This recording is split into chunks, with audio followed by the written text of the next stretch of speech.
Mic check. That's where I want to be. I want to be able to speak super low if I decide to, without what I'm seeing cutting out.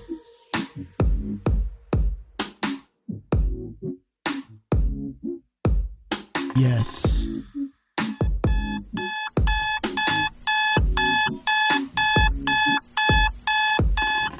If you ever just pause, really pause, and observe your own life, suddenly you begin to realize that nothing is random. Everything is doing something. Sometimes it's necessary to be at the bottom. And more importantly, to be content in that season where you're at the bottom. Own it, because there's purpose there too. Always ask the question, what is life trying to teach me? What is life trying to show me? And if you're patient enough, the answers will reveal themselves. Let's be honest, being at the bottom does not feel good. It can suck. It does suck. It absolutely sucks. But it's also a necessary season of observation. Think of it kind of like downtime. When I used to come home from school, the first thing I wanted to do was roam the streets. That was my daily routine. My escape from life. My pops told me one day, he stopped me, he's like, hey man, sometimes it's necessary to give yourself some downtime. Just allow yourself to have some downtime. I'm learning. In that season, life places you in a very specific role as the observer. You get to watch in real time friends, family members, co-workers, people close to you living their lives, for some on what can appear to be a high. People like to talk that big talk. People only want to post the highlights. Social media's got a lot of people fucked up. And for some it is a high. Kudos.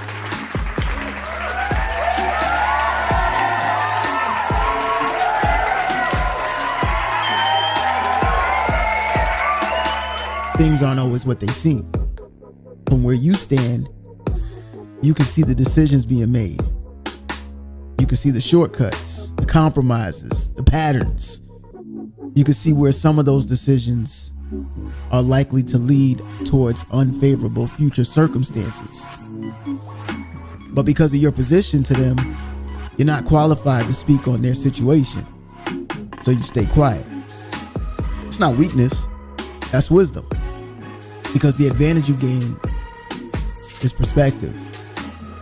You get to watch situations play out in their entirety. Not because you want anyone to fail, not because you're hoping for things to go wrong, but because you're seeing things objectively while simultaneously reflecting inwardly. So you're seeing and processing collectively. You know the decisions that led you to where you are. You sit with them, you study them. The inner workings of you, your specs. You understand that if you expect, you must inspect. That's why it was necessary for you to give yourself some time to get away, to introspect. You begin to understand what to do moving forward and what not to do. You notice the details you never would have caught before, patterns you hadn't considered, consequences you hadn't fully understood. So now you're learning not just from your own mistakes, but from the mistakes of others. Believe it or not, that's a powerful position to be in. It's like the younger sibling watching the older ones go first. Seeing what works, seeing what doesn't, observing patiently, and quietly collecting wisdom before it's your turn to move. The bottom isn't punishment, it's preparation. The observer always leaves the season wiser than when the season began. Facts. There's something about what people call middle child syndrome that goes deeper than just the label itself. Not the psychological term, not the stereotype, the position. The position of first watch. The position of the one who watches first. And that's not to take away from the oldest, the one that lives first, but the position of being the one who watches first, the one with the sixth sense, the one that learns early, the one who gets it, the one who sees mistakes get made ahead of time quietly decides for themselves, nah, hell nah, I'm not about to do that. I'm about to do this all the way right. That child grows up observant, measured, and intentional. They don't move recklessly because they've seen what recklessness costs. They don't chase shortcuts because they've already seen that, hey, hold on. Shortcuts collapse. So instead, they build slowly, carefully, and correctly. That mindset doesn't disappear with age.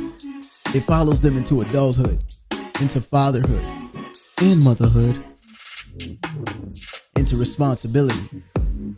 Especially when men who are trying to be solid providers, present fathers, dependable partners, and disciplined leaders. Here's the part no one really talks about. Often the big rewards don't seem to land on the one who did everything right. You look around and see others sometimes, the oldest, sometimes the youngest, the swift, the strong, receive recognition, opportunities, breaks, applause. Meanwhile, the one in the middle, the one who held the line, the one who avoided disaster, the one who stayed disciplined, feels like they're still waiting. And that's where fatigue begins to set in. Not because they're lazy, and not because they lack ambition, but because striving without acknowledgement slowly starts to drain the spirit. You start asking yourself questions you never had to ask before. Does anybody in this world truly give a damn? Is there any true loyalty in this life? Is there any true loyalty in this world? Or is it all politics for the sake of personal gain? Does any of this count? And that comes with a whole bunch of what ifs. A bad case of the what ifs is just like, it's no different from having the flu or something, because it doesn't immobilize you physically, but it immobilizes you mentally, which then bleeds into, in a sense, paralyzing you physically. You start fearing attempting to do things. Damn. Will it ever be my turn? For fathers especially, this is different because the work never stops. The responsibilities don't pause. The expectations don't lower. You still show up. You still provide. You still lead. Even when the rewards feel delayed or absent altogether. Wondering if I could get some cheeks up off you. That's where many men struggle silently. Not from failure, but from consistency without celebration. No pun intended. Here's the truth that often gets overlooked. Just because the reward hasn't arrived yet doesn't mean the work isn't working. Oh, please believe that math is mathing. Middle positions don't come with instant gratification, but when they come with depth, wisdom, and endurance. The man who learns early how to move correctly is often being prepared, not punished. Prepared for some serious weight. Prepared for longevity. Prepared for the moment that requires stability instead of flash. Recognition doesn't always come when you want it.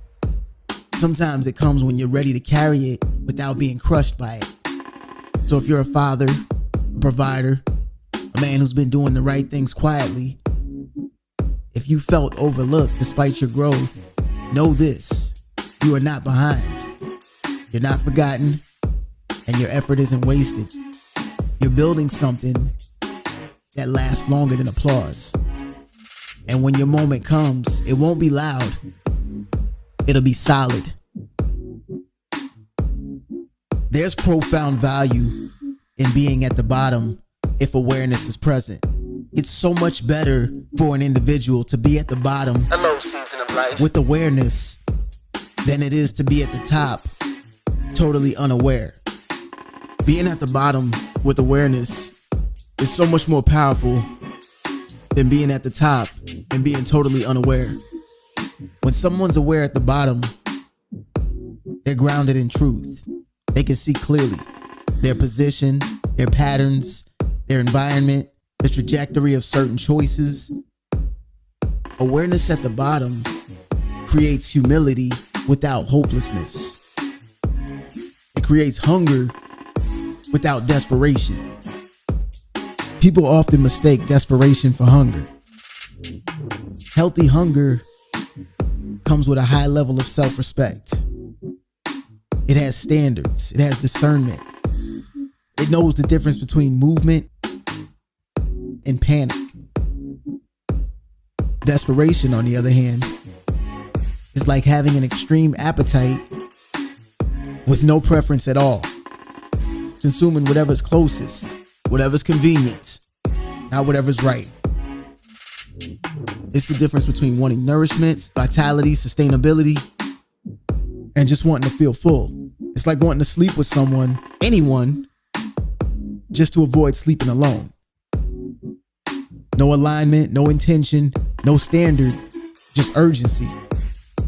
Desperate individuals often sacrifice their standards just to quiet discomfort. Hungry individuals protect their standards because they know who they are and what they're building.